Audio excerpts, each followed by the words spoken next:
भवानीपाटण स्थित कृषि महाविद्यालय परिसर में चलता जिला स्तरीय कृषि जंत्रपाति मेला 2025 आज द्वितीय दिन में सफलतार सह अतिक्रम करिछि।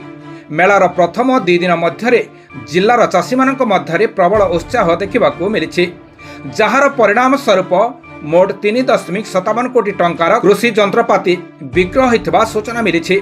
आज द्वितीय दिन में जिला विभिन्न ब्लॉकर प्राय 500 चाषी जोगदे पाठशाला माध्यम विभिन्न कृषिभित्तिक वैषयिक ज्ञानकौशल विषय में शिक्षा लाभ करथिले।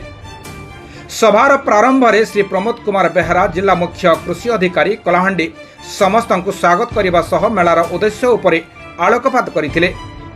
आजिर कार्यक्रम में जिलार वरिष्ठ कृषि अधिकारी और वैज्ञानिक माने जोगदे चाषी मानकु मार्गदर्शन करथिले। इंजीनियर अजय कुमार मारांडी निर्वाही जंत्री कृषि कलाहांडी जंत्रपातिर व्यवहार और सरकारी रिहाती विषय में बुझाई।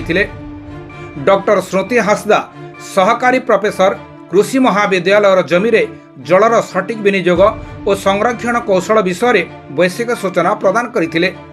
योजना अधिकारी श्रीजुक्त विश्वनाथ महापात्र विभिन्न कृषि योजना विषय में कहिथिबा बेले इंजीनियर अंशुमान पाइकराय सहकारी कृषि जंत्री भवानीपाटना मुख्यमंत्री कृषि उद्योग योजना MKUY एवं ई समय सुरभि सबर सहकारी कृषि जंत्री जूनागढ़ रिहाती पाइबार प्रक्रिया विषय में बुझाई।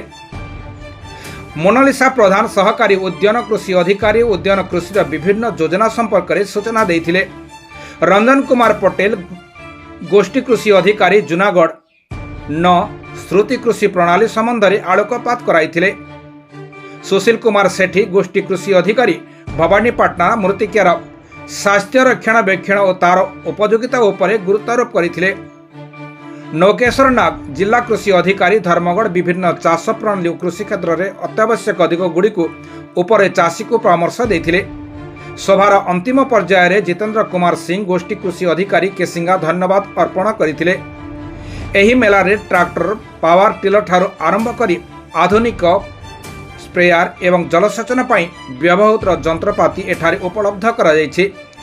चाषी माने सीधा सलक निर्माता सह आलोचना करी जंत्रपातिर कार्यकारिता विषय में जानिबा सह सेगुड़िक बुकिंग करिवार सुजोग पाउछंती।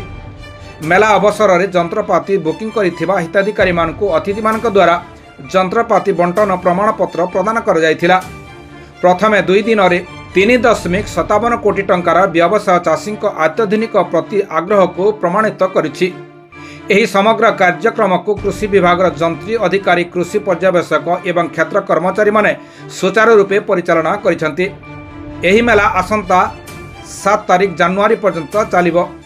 जिलार अधिकारी और अधिक चाषी एहार सुजोग नेबाको कृषि विभाग पक्षरु अनुरोध करा जायछि। स्टेट हेड शिव नायकंक रिपोर्ट निर्मल टीवी।